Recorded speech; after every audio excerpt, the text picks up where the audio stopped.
ছয় প্রকার নারীকে বিবাহ করা যাবে না। কথা বলেন কয় প্রকার? আমি কিন্তু সংক্ষিপ্ত আকারে কথাগুলো বলছি। ছয় প্রকার নারীকে রাসূল সাল্লাল্লাহু আলাইহি ওয়াসাল্লাম বিবাহ করতে নিষেধ করছেন।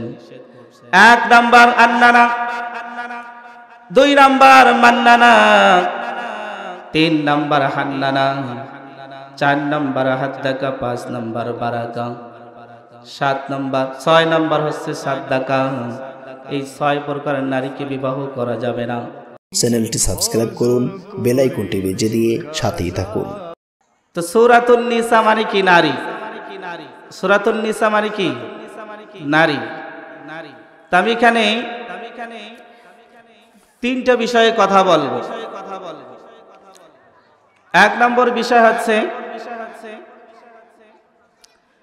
যেহেতু মহিলা মাদ্রাসা আমাকে একটা বিষয় দেওয়া হয়েছে, এই বিষয়ের বাইরে আমি কোনো কথা বলবো না। এক নাম্বার হচ্ছে, নারীগণ চারটি কাজ করলেই, মৃত্যু হলেই সে জান্নাতে, আমরা বলি সুবহানাল্লাহ। দুই নাম্বার, যারা এখানে অবিবাহিত আছে এবং বিবাহিত আছে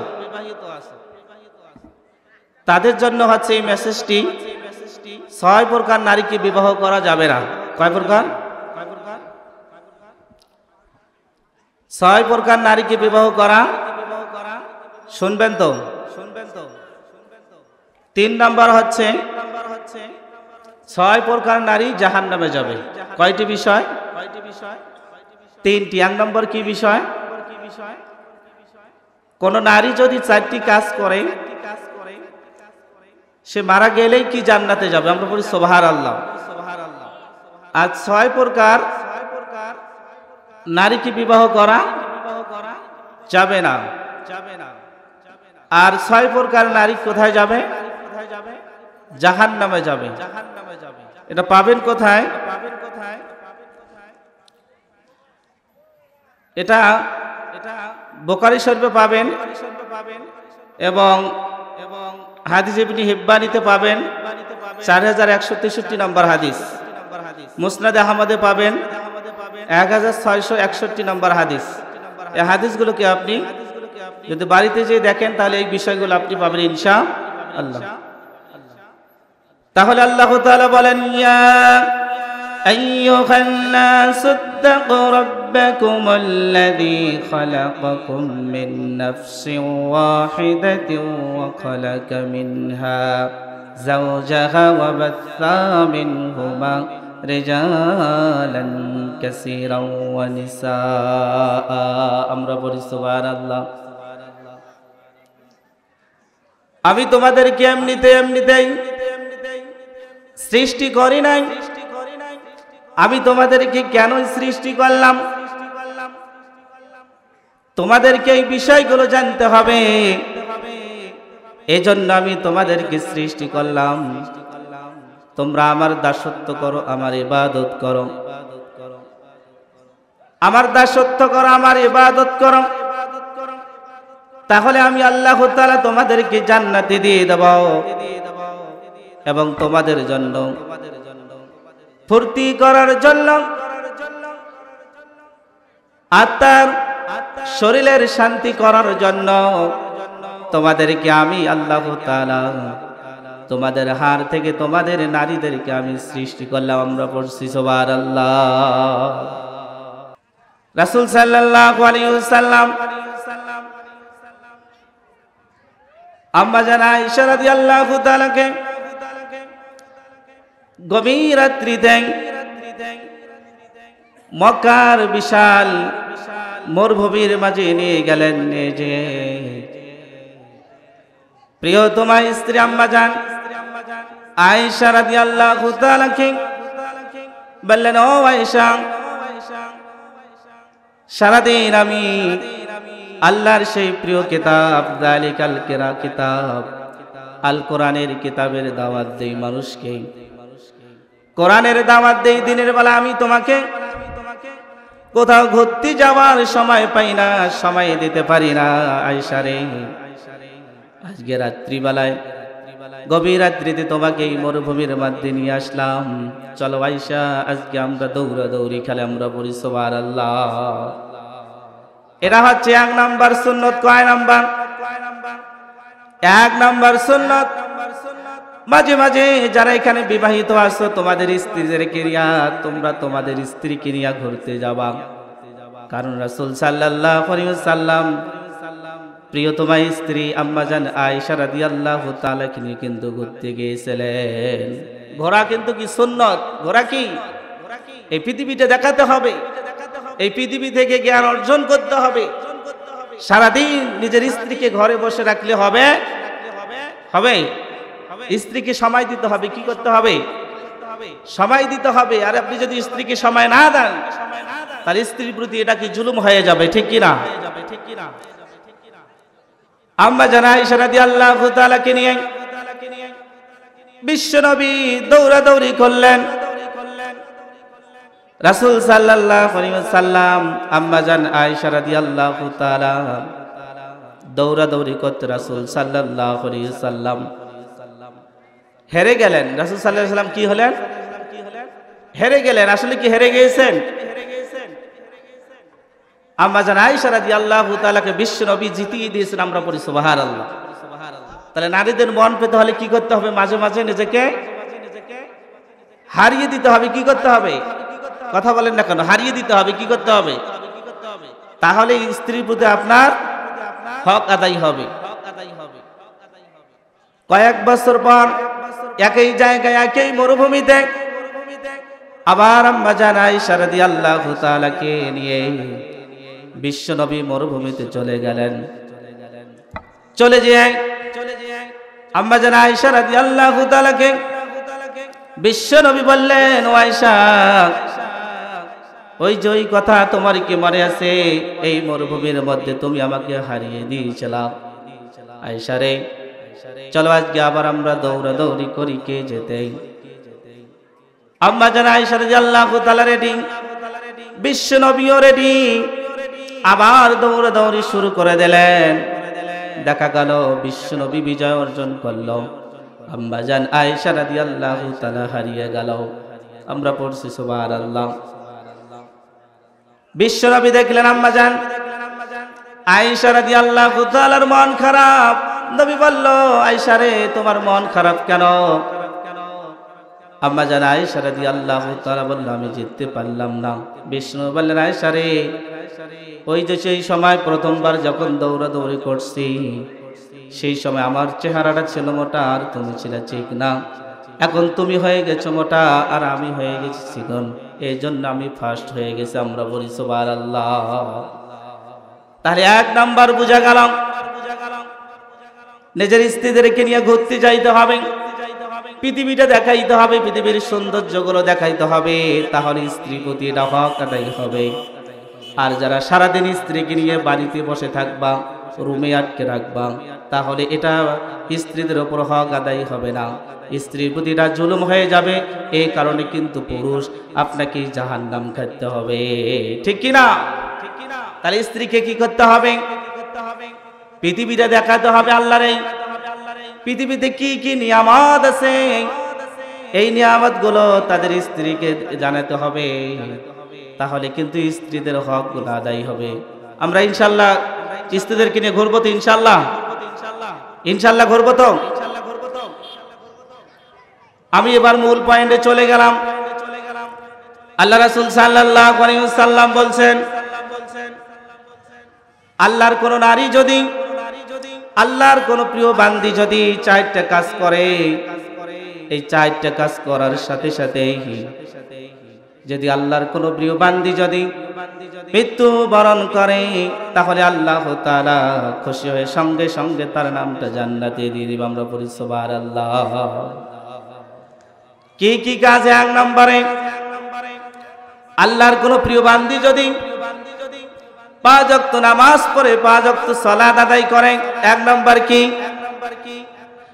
1 নম্বর, আল্লাহর কোন প্রিয় বান্দি যদি 5 ওয়াক্ত সালাত আদায় করে, সহিষ্ণুভাবে যদি 5 ওয়াক্ত নামাজ আদায় করে, আল্লাহ তাআলা বলেন ওই আল্লাহর বান্দিকে আমি আল্লাহ তাআলা জান্নাতে দিয়ে দেব। আমরা পড়ি সুবহানাল্লাহ। 2 নাম্বার, আল্লাহর কোন প্রিয় বান্দি যদি সিয়াম রাখে, রোজা রাখে, রোজা রাখার কারণে আল্লাহর প্রিয় বান্দি যখন মৃত্যুবরণ করবে, মৃত্যুবরণ করার সাথে সাথে আল্লাহ রাব্বুল আলামিন সিয়াম রাখার কারণে আল্লাহর ওই প্রিয় বান্দিকে আল্লাহ তাআলা জান্নাতে দিয়ে দেবে। 3 নাম্বার, আল্লাহর কোন প্রিয় বান্দি যদি তার লজ্জায় স্থানটাকে হেফাজত করে, পর পুরুষের সাথে যদি কোনো যোগাযোগ না করে, পরকিয়া না করে, লজ্জায় স্থানের যে গ্যারান্টি দিতে পারবে, আল্লাহর ওই প্রিয় বান্দিকে আল্লাহ তাআলা জান্নাতে দিয়ে দেবে। সুবহানাল্লাহ। 4 নাম্বার, আল্লাহ রাসূল সাল্লাল্লাহু আলাইহি ওয়াসাল্লাম বলেন, আল্লাহর কোন প্রিয় বান্দি যদি স্বামীর অনুগত্য করে, স্বামী যা নিষেধ করবে সেটাই মেনে চলবে, স্বামী যেটা অর্ডার করবে সেটাই মানবে। স্বামীর কথা মতো যদি কোনো আল্লাহর প্রিয় বান্দি যদি চলাফেরা করে, চলাফেরা করা অবস্থায় স্বামী যেখানে নিষেধ করছে সেখানে যায় নাই, এক কথা স্বামী ভক্ত, স্বামী ভক্ত যে নারীটা, আল্লাহ তাআলা বলেন স্বামী ভক্ত নারী যদি মৃত্যুবরণ করে, মৃত্যুবরণ করার সাথে সাথে আমি আল্লাহ তাআলা আমার এই প্রিয় বান্দিটাকে আমি জান্নাতে দিয়ে দেব।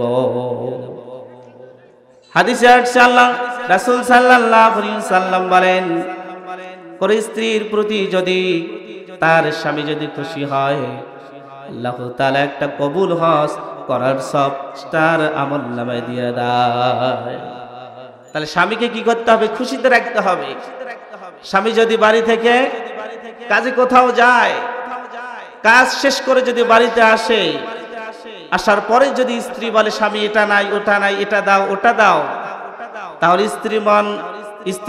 স্ত্রী কথা শুনে স্বামী কি মন খারাপ করবে না মন ভালো থাকবে? অবশ্যই মন খারাপ থাকবে।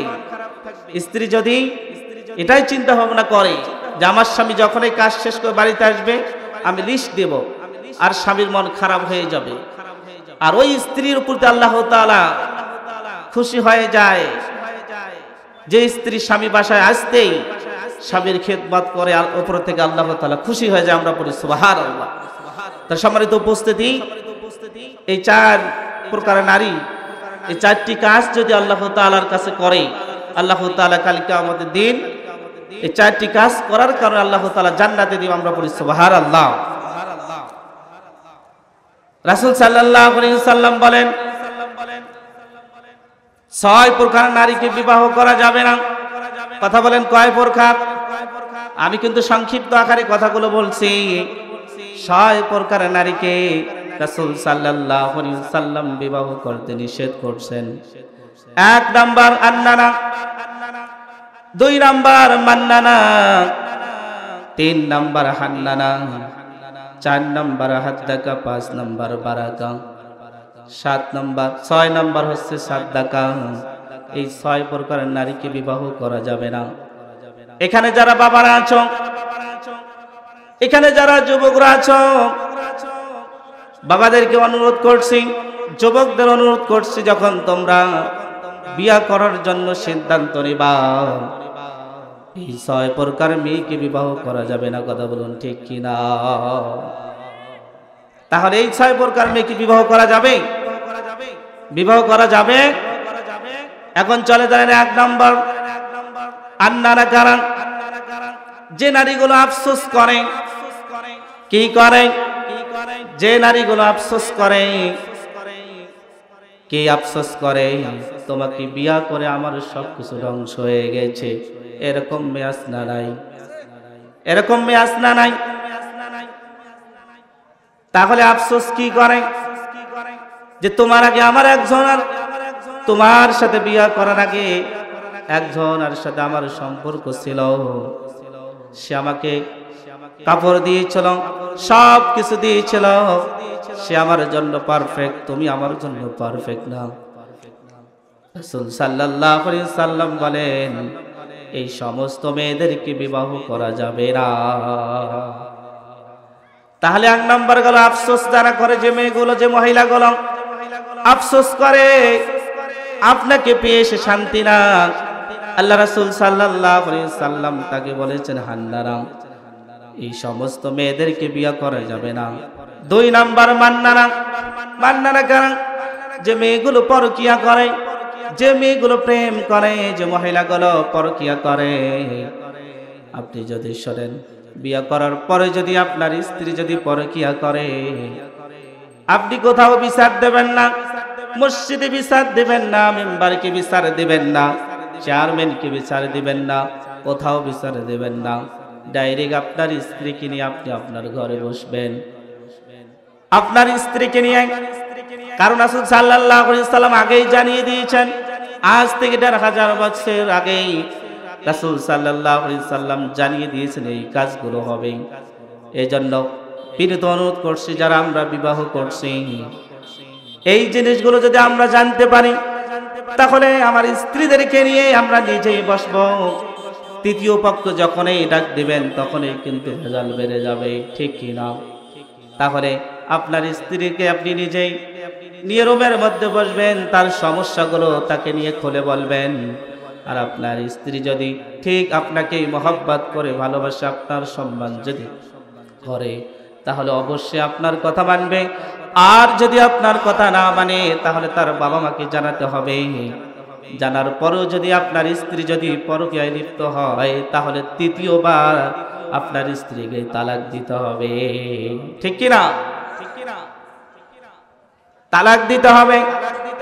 কারণ আপনার স্ত্রীর জন্য আপনি আল্লাহর জান্নাত হারাতে পারবেন না। তাহলে রাসূল সাল্লাল্লাহু আলাইহি সাল্লাম 2 নম্বরে কি বললেন? মান্নানা কাদেরকে বলা হয়? যারা পরকীয়া করে। বিয়ার পরে যদি কোনো আল্লাহর বান্দি যদি পরকীয়া করে, কোরআন আইন পাশ করে দিয়েছে, কোরআন বলে কোন যদি মহিলা যদি বিয়ার পরে যদি জিনা করার সময় যদি ধরা পড়ে যায়, তাকে কি করতে হবে? কোরআন বলে দিয়েছেন, তার এই জন্য শাস্তি হবে। তাকে একটা গর্ত খুঁড়তে হবে। কি করতে হবে? গর্ত খুঁড়তে হবে। গর্ত করে গলা বরাবর তাকে পোতাতে হবে জমিনের ভেতরে। আর মানুষদেরকে ডাক দিতে হবে, ডাক দিয়ে পাথর দিয়ে নিক্ষেপ করে তাকে দুনিয়া থেকে বিদায় করতে হবে। তাহলে আল্লাহর কথা এখানে মানা হলো। আর যদি আপনি এমনিতেই ছেড়ে দেন, তাহলে আল্লাহর কথা কিন্তু এখানে মানা হলো না। বাংলাদেশে এই আইন চাই কি চাই না? চাই কি চাই না? তাহলে আমাদের কি করতে হবে এখন? যারা আল্লাহর জমিনে আল্লাহর দ্বীন প্রতিষ্ঠিত করতে চায়, যারা কোরআনের আইন যারা পাশ করতে চায়, কোরআন দিয়ে সংসদ চালাতে চায়, বাংলাদেশ চালাতে চায়, সুদ থাকবে না, ঘুষ থাকবে না, কিছুই থাকবে না। আগামীতে তাদেরকে ভোট দিয়ে কিন্তু পার্লামেন্টে বসাতে হবে। কথা বলুন, ঠিক কিনা? আর যদি আপনি যাদের দাড়ি নাই, আর যদি তাদেরকে আপনি পার্লামেন্টে বসান, আর এই চেয়ারে যদি তাদেরকে বসান, তারা কি বুঝবে জেনা করলে কি শাস্তি হয়? কথা বলেন না কেন? জেনা করলে কি শাস্তি হয়? ঘুষ খেলে কি শাস্তি হয়? সুদ খাইলে কি শাস্তি হয়? যাদের দাড়ি নাই, ইসলামের কোনো জ্ঞান নাই, তাদেরকে যদি ওই প্রধানমন্ত্রীর চেয়ারে বসান, তাহলে কি তার দ্বারা কি কোরআনের আইন কি পাশ করা সম্ভব হবে? হবে না। এই জন্য আগামীতে যারা আল্লাহর দ্বীন আল্লাহর জমিনে প্রতিষ্ঠিত করতে চায়, যারা কোরআনের জন্য এক হাত আল্লাহর জন্য দিয়ে দিল, মাথা দিয়ে দিল, পা দিয়ে দিল। আমাদের রংপুরের আবু সাইদ ভাই পুলিশের সামনে জীবন দিতে করেন, এই কথা বলুন, ঠিক কিনা? তাহলে 3 নাম্বার হান্নানা কাকে বলে?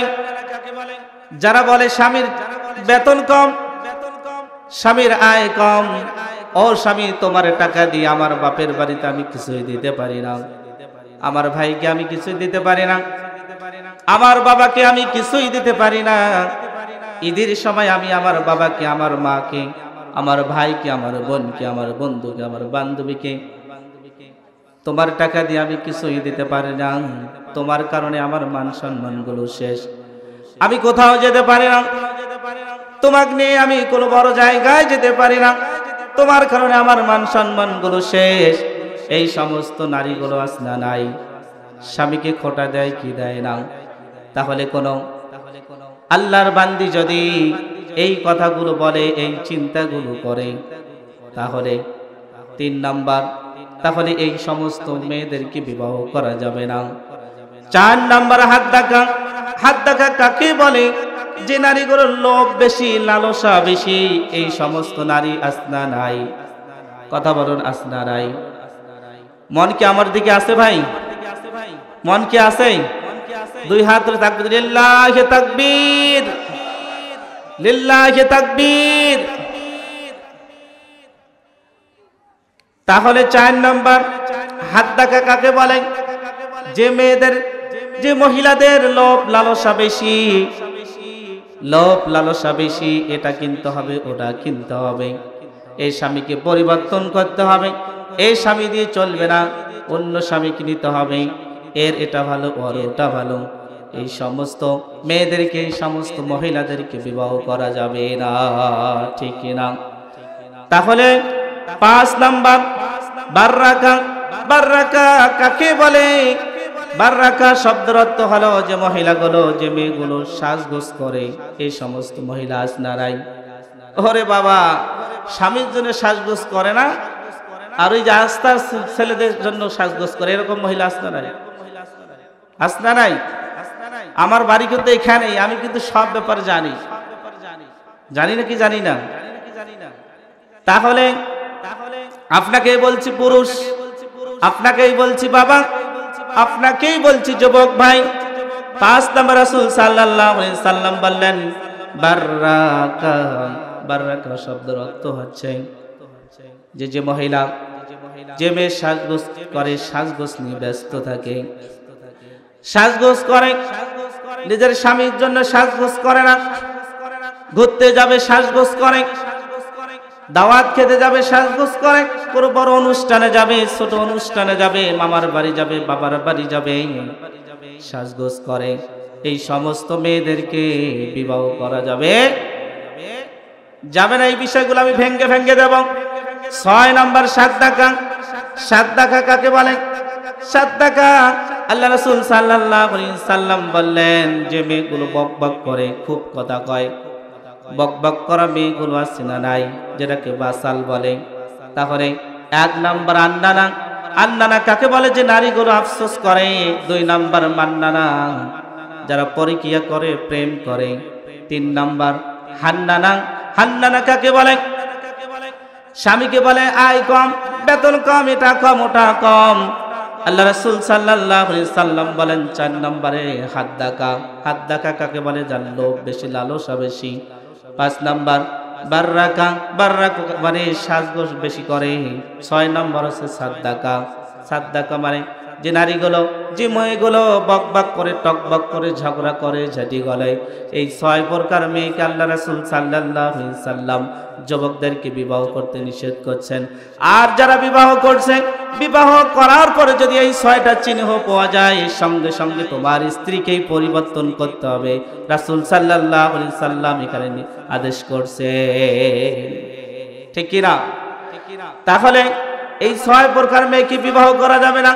রাসূল সাল্লাল্লাহু আলাইহি সাল্লাম 3 নম্বর হাদিসে বলছেন 6 প্রকার নারী মৃত্যুবরণ করার সাথে সাথে জাহান্নামে চলে যাবে। কথা বলুন কয় প্রকার? আরো জোরে বলুন কয় প্রকার? 6 প্রকার মেয়ে গেল, বিবাহ করা যাবে না। এবার 6 প্রকার মেয়েকে, 6 প্রকার মেয়ে, 6 প্রকার মহিলা যদি মৃত্যুবরণ করে, মৃত্যুবরণ করার সাথে সাথে আল্লাহ তাআলা তাদেরকে জাহান্নামে দিয়ে দিবেন। রাসূল সাল্লাল্লাহু আলাইহি সাল্লাম যখন মেরাজে গেলেন, নারীর দলের দিকে দৃষ্টিপাত করলেন, দেখলেন একটা নারীর দলের মধ্যে শাস্তি দাস্তি, কি শাস্তি? চুল দিয়ে তাদেরকে ঝুলানো করা হয়েছে, চুলের মধ্যে রশি বাঁধা হয়েছে, রশি বেঁধে নারীদেরকে ঝুলানো অবস্থায় করা হয়েছে। রাসূল সাল্লাল্লাহু আলাইহি সাল্লাম জিবরাইল আলাইহিস সালামকে জিজ্ঞাসা করলেন, তো ভাই জিবরাইল, এই দল কারা?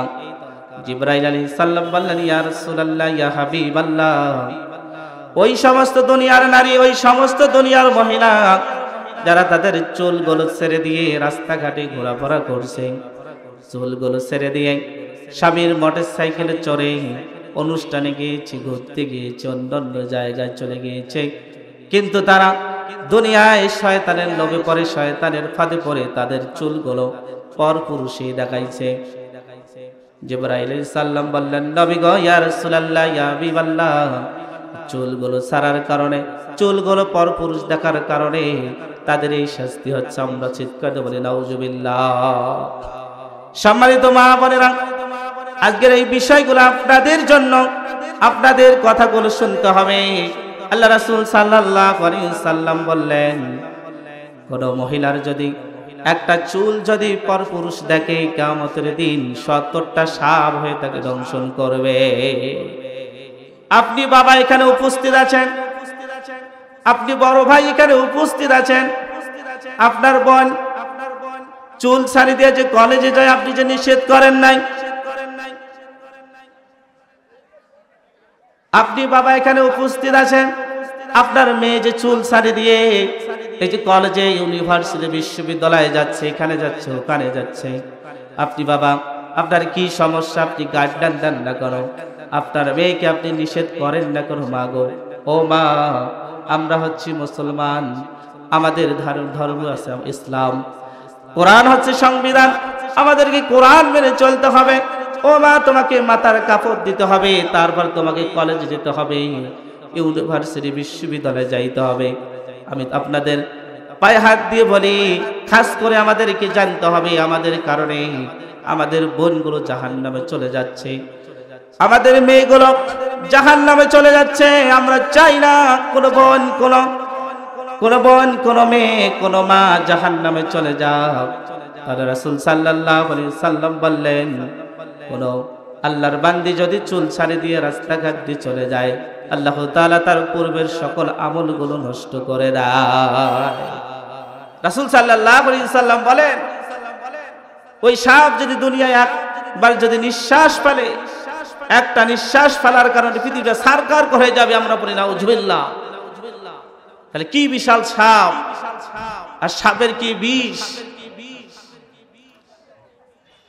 তাহলে রাসূল সাল্লাল্লাহু আলাইহি ওয়াসাল্লাম চোখের পানি ছেড়ে দিলেন, ও জিবরাইল, আমি এটা কি দেখলাম?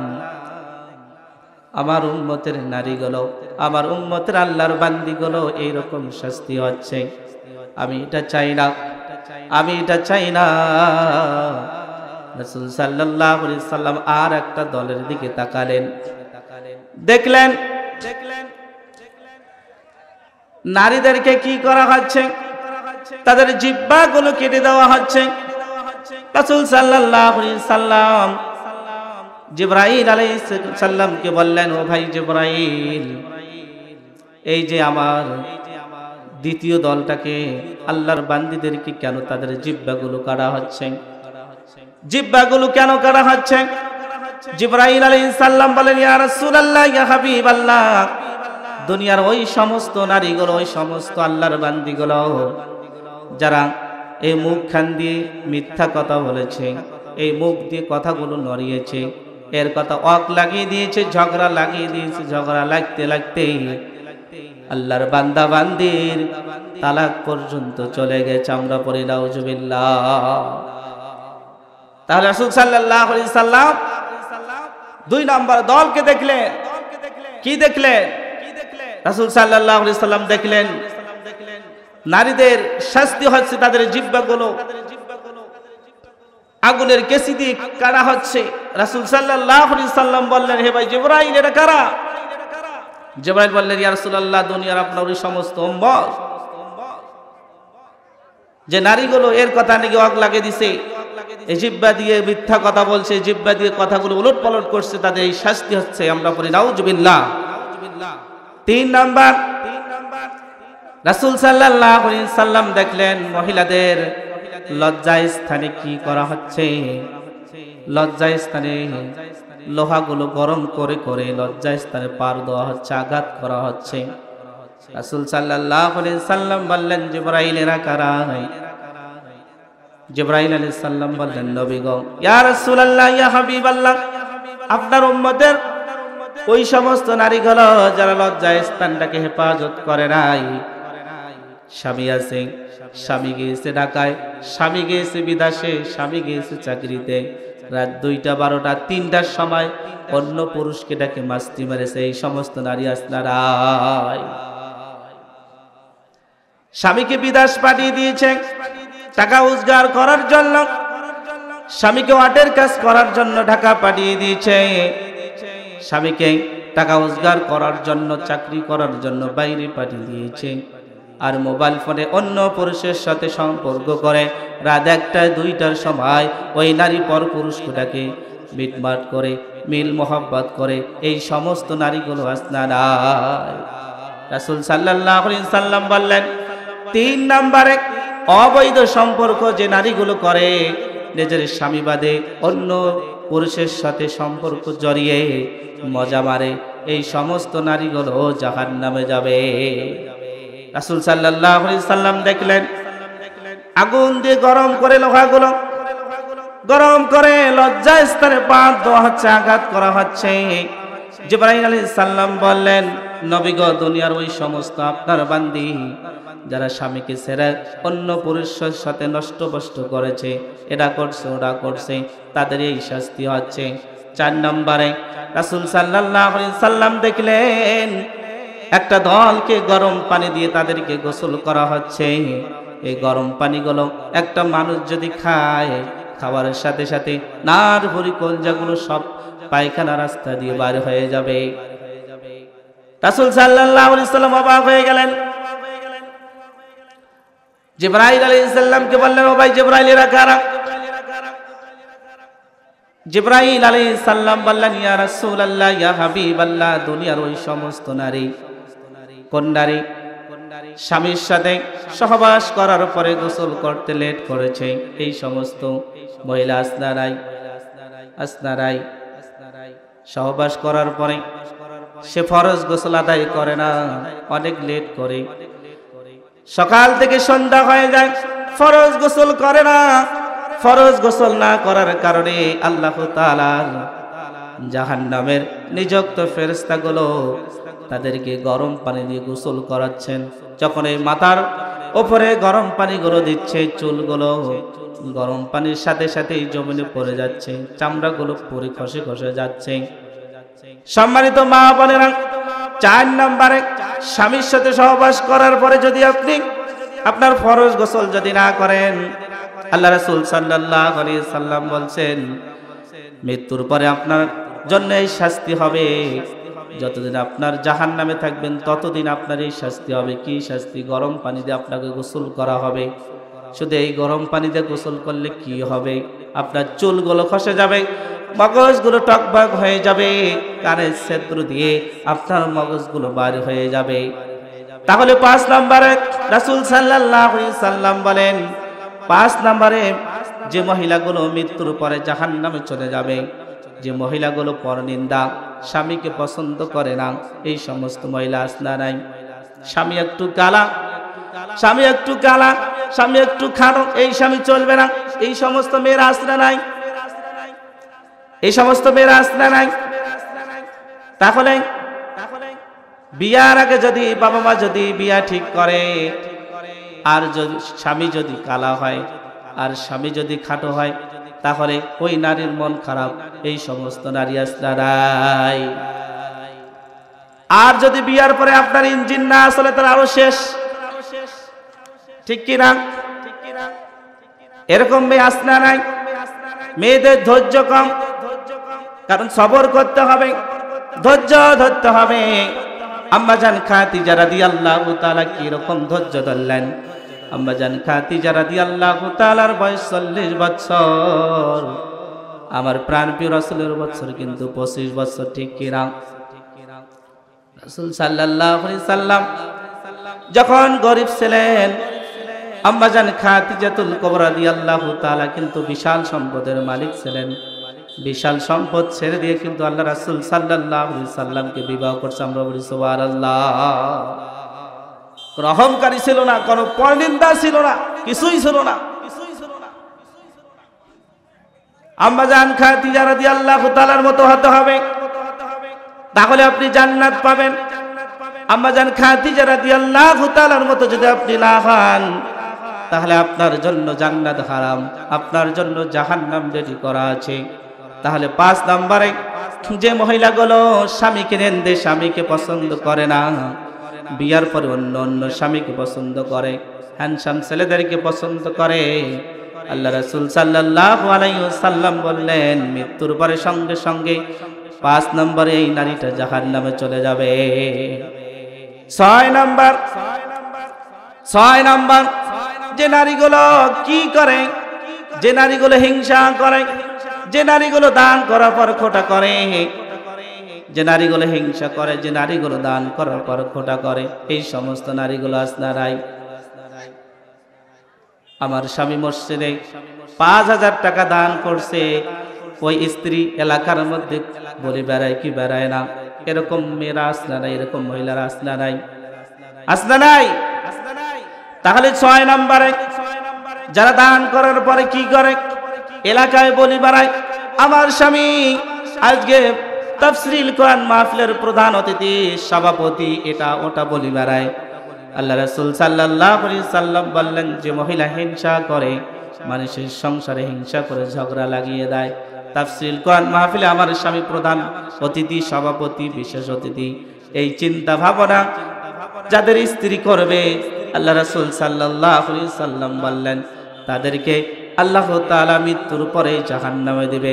এই 6 প্রকার নারী মৃত্যুর সাথে সাথে জাহান্নামে চলে যাবে। হাদিস নাম্বার বুখারী 304 নম্বর হাদিস, মুসলিম হচ্ছে 80 নম্বর হাদিস।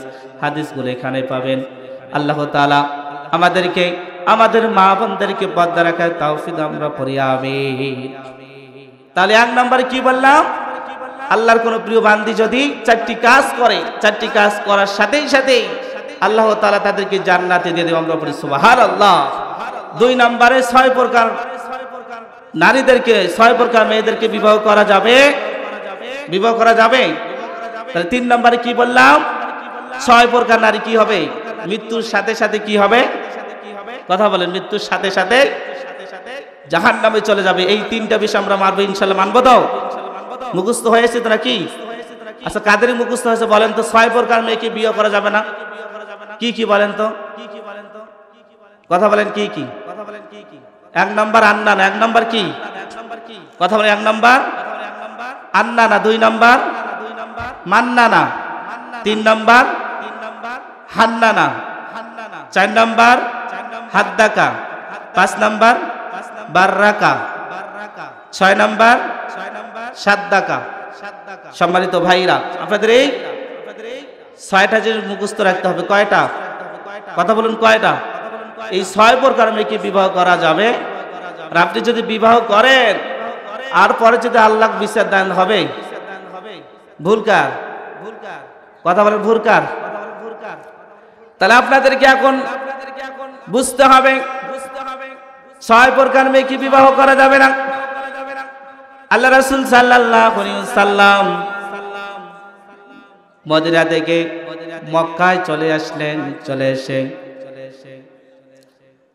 রাসূল সাল্লাল্লাহু আলাইহি সাল্লামকে সবাই দেখতে আসলো। কেউ ছাগলের দুধ নিয়ে আসে, কেউ খেজুর নিয়ে আসে, কেউ আবার খাওয়া দাওয়া নিয়ে আসে, কেউ আবার ছাগল নিয়ে আসে, কেউ আবার গোশত নিয়ে আসে। একজন মহিলা এসে বলতেছে, ইয়া রাসূলুল্লাহ, ইয়া হাবিবাল্লাহ, আমি তো গরিব, আমার কিছুই নাই, খেজুর দেওয়ার কোনো বাগান নাই, আমার বাগান নাই, আমার ছাগল নাই, আমার কিছুই নাই। নবী গো, ইয়া রাসূলুল্লাহ, ইয়া হাবিবাল্লাহ, আমার নার্সিরা ধর, ছোট্ট আনাসকে আপনার খেদমত করার জন্য আমি দিয়ে দিলাম। সুবহানাল্লাহ। তখন আনাসের বয়স 10 বছর। আনাসের বয়স হচ্ছে 10 বছর। আনাসের মা এসে বলতে, ইয়া রাসূলুল্লাহ, ইয়া হাবিবাল্লাহ, আমার কিছুই নাই, আমার ছোট্ট আনাসকে আপনার খেদমত করার জন্য আমি দিয়ে দিলাম। আমরা পড়ি সুবহানাল্লাহ। ছোট্ট আনাস কি করবে?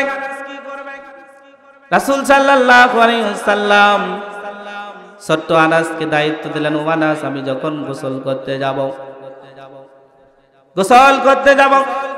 তুমি আমার পানিগুলো এগিয়ে দিবা, আমার গামছা এনে দিবা, আমার লুঙ্গি এনে দিবা, আমার জুব্বা এনে দিবা।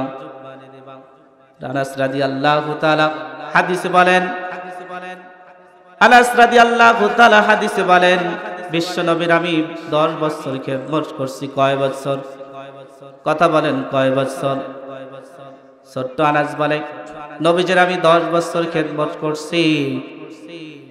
আমি গাছের পাশে দাঁড়িয়ে থাকি, দরজার পাশে দাঁড়িয়ে থাকি, রাস্তার পাশে আমি দাঁড়িয়ে থাকি, কিন্তু 10 বছর বিশ্ব নবীকে আমি কোনোদিন আগে সালাম দিতে পারি না। আমার নবী কি রকম ছিলেন? ছোট্ট বাচ্চাকেও আমার রাসূল সালাম দিলে আমরা বলি সুবহানাল্লাহ। আনাস রাদিয়াল্লাহু তাআলা বলেন, আমি সকাল থেকে দুপুর পর্যন্ত বিশ্ব নবীর জন্য আমি রাস্তায় দাঁড়িয়ে থাকি, বিশ্ব নবী কখনই রাস্তা দিয়ে যাবে আর আমি বিশ্ব নবীকে সর্বপ্রথম সালাম দেব। কিন্তু আনাস রাদিয়াল্লাহু তাআলা বলেন, বিশ্ব নবীর আমি 10 বছর খেদমত করছি, কিন্তু বিশ্ব নবীকে আমি আগে সালাম দিতে পারি নাই। বিশ্ব নবী সর্বপ্রথম আমাকে সালাম দিছে। আমি বলি সুবহানাল্লাহ। তাহলে ইসলাম এমনিতে আসে নাই, রাসূল সাল্লাল্লাহু আলাইহি সাল্লাম দিন প্রতিষ্ঠিত করছে সুন্দর ব্যবহার দিয়ে, আখলাক দিয়ে, চরিত্র দিয়ে। আমরা বলি সুবহানাল্লাহ। মাইক ফাটালেই কিন্তু ইসলাম প্রতিষ্ঠিত হবে না, ঠিক কি না? আনাস রাদিয়াল্লাহু তাআলা একদিন বিশ্বনবী গোসল করেন। আনাস রাদিয়াল্লাহু তাআলাকে বিশ্বনবী বললেন, আনাস রে যাও, তুই আমার ঘরের ভেতরে আমার জুব্বাটা আছে, জুব্বাটা নিয়ে আসো। আনাস রাদিয়াল্লাহু তাআলা জুব্বা নিতে গেলেন, কিন্তু মক্কার ছোট ছোট বাচ্চাগুলো রাস্তার প্রতিমধ্যে কুতকুত খেলে। আনাস রাদিয়াল্লাহু তাআলা ওই কুতকুত খেলায় মনোযোগ দিয়ে দিয়েছেন। ছোট বাচ্চাদের সাথে আনাস রাদিয়াল্লাহু তাআলা কুতকুত খেলায় যোগ দিয়ে দিয়েছেন। আর এদিকে রাসূল সাল্লাল্লাহু আলাইহি সাল্লাম গোসল করে বাসায় চলে গিয়েছেন। গোসল করে বিশ্বনবী জুব্বা পরে আনাস রাদিয়াল্লাহু তাআলাকে তালাশ করা শুরু করে দিয়েছেন। বিশ্বনবী দেখলেন আনাস রাদিয়াল্লাহু তাআলা ওই যে মক্কার ছোট ছোট বাচ্চাদের সাথে কুতকুত খেলতেছেন। আনাস রাদিয়াল্লাহু তাআলার পাশে যে বিশ্বনবীও দাঁড়িয়েছে। রাসূল সাল্লাল্লাহু আলাইহি সাল্লাম দেখতেছেন আনাস রাদিয়াল্লাহু তাআলা ছোট বাচ্চাদের সাথে খেলতেছেন। আনাস রাদিয়াল্লাহু তাআলা কিছু সময় যাওয়ার পরে বিশ্বনবীর দিকে দৃষ্টিপাত করছে। আনাস রাদিয়াল্লাহু তাআলা হাদিসে বলেন, আনাস রাদিয়াল্লাহু তাআলা বলেন, সেই দিন যদি বিশ্বনবী যদি আমার উপর রাগান্বিত হতো আর আমাকে যদি মারধর করতো, আমি আনাস ধ্বংস হয়ে যেতাম। কি হয়ে যেতাম? ধ্বংস হয়ে যেতাম। আনাস রাদিয়াল্লাহু তাআলা বলেন, বিশ্বনবী সেই দিন যদি আমার উপর রাগান্বিত হতো আর আমাকে যদি শাসন করতো, আমাকে যদি পিটাতো, তাহলে আজকে আমি আনাস থাকতাম না, আমি মক্কার সবচেয়ে বড় সন্ত্রাসী হতাম। সেদিন বিশ্বনবীর ব্যবহারে আজকে আমাকে আনাস রাদিয়াল্লাহু তাআলা বানিয়েছে। আমরা বলি সুবহানাল্লাহ। এই জন্য মেসেজ দিলাম আমাদেরকে, ছোট বড় সবাইকে কি করতে হবে? সালাম দিতে হবে। আর আমরা যদি ছোটদের অপেক্ষায় থাকি, ওরা সালাম দেবে আর আমরা সালাম দেব, তাহলে এইভাবে দিন প্রতিষ্ঠিত হবে না, ইসলাম প্রতিষ্ঠিত হবে না। কথা বলুন ঠিক কি না? চ্যানেলটি সাবস্ক্রাইব করুন, বেল আইকনটি বেজে দিয়ে সাথেই থাকুন।